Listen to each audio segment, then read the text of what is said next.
आपण सगळे रिस्क घ्यायला घाबरतो, पण खरा प्रॉब्लेम रिस्क नाहीये. आपल्याला रिस्क समजत नाही. लोक नेहमी सेफ खेळतात आणि ज्यावेळेस ते सेफ खेळतात त्यामुळे त्यांची लाईफ सुद्धा ते सेमच जगतात. म्हणजे जॉब सेक्युअर्ड, इन्कम फिक्स, पण ग्रोथ जवळजवळ झिरो असते.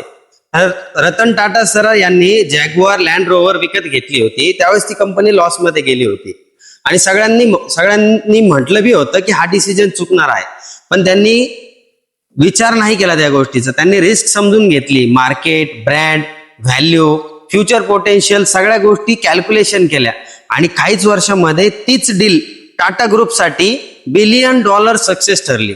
म्हणूनच लक्षात ठेवा, रिस्क वाईट नसते आणि कॅल्क्युलेशन रिस्क वाईट असते. तू रिस्क टाळतोय कारण तुला क्लॅरिटी नाहीये आणि जिथं क्लॅरिटी, कॉन्फिडन्स या सगळ्या गोष्टी ढळतात त्या ठिकाणी आपण कुठेतरी खचून जातो. शेवटी एकच गोष्ट लक्षात घे, रिस्क घेण्यापेक्षा रिस्क समजून घेणं जास्त इम्पॉर्टंट आहे. अशाच चांगल्या व्हिडिओसाठी तुम्हाला फॉलो करू शकतो.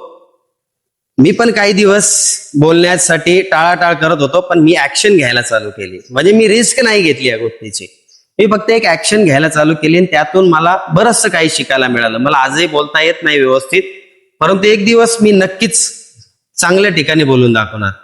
अशाच पुढच्या व्हिडिओसाठी मला फॉलो करायला विसरू नको. भेटूया नेक्स्ट व्हिडिओमध्ये.